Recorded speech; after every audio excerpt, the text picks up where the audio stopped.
ಇಲ್ಲಿ ಹಕ್ಕಿಪಿಕ್ಕಿ ಜನಾಂಗದವರು ಲೋಕಲ್ ಗಿಡಮೂಲಿಕೆಗಳನ್ನ ಬಳಸಿ ಹೇರ್ ಆಯಿಲ್ ತಯಾರು ಮಾಡ್ತಾರೆ. ಇವತ್ತು ನಾನು ಬಂದಿದ್ದೀನಿ ಮೈಸೂರಿಂದ 50 ಕಿಲೋಮೀಟರ್ ದೂರದಲ್ಲಿರೋ ಪಕ್ಷಿರಾಜ್ಪುರಗೆ. ಇಲ್ಲಿನ ವಿಶೇಷತೆ ಏನು ಅಂತ ಅಂದ್ರೆ ಹೇರ್ ಆಯಿಲ್ ನ ನಿಮ್ಮ ಕಣ್ ಮುಂದೆನೆ ತಯಾರಿಸಿ ಕೊಡ್ತಾರೆ. ಇದನ್ನ ನೀವು ಹಚ್ಚೋದ್ರಿಂದ ನಿಮ್ಗೆ ಯಾವುದೇ ರೀತಿ ತಲೆ ಕೂದಲು ಸಮಸ್ಯೆಗಳು ಕೂಡ ಬರೋದಿಲ್ಲ. ಇವರು ಇಲ್ಲಿ ಯಾವುದೇ ರೀತಿ ಕೆಮಿಕಲ್ಸ್ ನ ಯೂಸ್ ಮಾಡದೆ ಕಾಡಲ್ಲಿ ಸಿಗುವ ಗಿಡಮೂಲಿಕೆಗಳನ್ನ ತಂದು ಇದನ್ನ ತಯಾರಿಸ್ತಾರೆ. ಇವಾಗ ಬರ್ತಾ ಇರೋ ಹೇರ್ ಆಯಿಲ್ ಎಷ್ಟೇ ನ್ಯಾಚುರಲ್ ಅಂತ ಹೇಳಿದ್ರು ಅಟ್ಲೀಸ್ಟ್ ಒಂದ್ ಕೆಮಿಕಲ್ ಆದ್ರೂ ಯೂಸ್ ಮಾಡಿರ್ತಾರೆ. ನೈಸರ್ಗಿಕವಾಗಿ ಏನ್ ಸಿಗುತ್ತೆ ಅದು ನಮ್ಮ ಹೆಲ್ತ್ ಗೆ ತುಂಬಾನೇ ಒಳ್ಳೇದು. ಇದನ್ನ ಅವರು ತಲೆಯಲ್ಲಿ ಇಟ್ಕೊಂಡು ನಮ್ಮ ಜನರಿಗೆ ಒಳ್ಳೆ ಹೇರ್ ಆಯಿಲ್ ನ ಕೊಡ್ತಾ ಇದ್ದಾರೆ. ಹಾಗೆ ಇದು ನಮ್ಮ ಕರ್ನಾಟಕದಲ್ಲೂ ನಂಬರ್ 1 ಹೇರ್ ಆಯಿಲ್ ಆಗಿದೆ ಅಂತ ಕೂಡ ಹೇಳ್ಬಹುದು. ಇಲ್ಲದೆ ಇದು ಆಲ್ ಓವರ್ ಇಂಡಿಯಾ ಕೂಡ ಶಿಪ್ಪಿಂಗ್ ಇದೆ. ಆನ್ಲೈನ್ ಅಲ್ಲಿ ಇವ್ರ ಹೆಸರು ಹೇಳ್ಕೊಂಡು ತುಂಬಾ ಜನ ಫ್ರಾಡ್ ಮಾಡ್ತಾ ಇದಾರೆ. ಅದಕ್ಕೋಸ್ಕರ ಸ್ಕ್ರೀನ್ ಮೇಲೆ ಕಾಣ್ತಾ ಇರೋ ನಂಬರ್ ಗೆ ನೀವು ಕಾಂಟ್ಯಾಕ್ಟ್ ಮಾಡಬಹುದು. ಇದರಿಂದ ರಿಸಲ್ಟ್ ಹೇಗೆ ಸಿಗುತ್ತೆ ಕೇಳೋಣ ಬನ್ನಿ.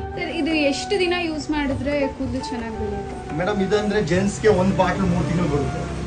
ಲೇಡೀಸ್ ಗೆ ಅಂದ್ರೆ 2 ಬಾಟಲ್ 6 ತಿಂಗಳು ಹಚ್ಚಬೇಕು. ಕೂದಲು ಉದ್ದ ಬೆಳಿಬೇಕು, ಕೂದಲು ದಪ್ಪ ಮಂದ ಇರಬೇಕು.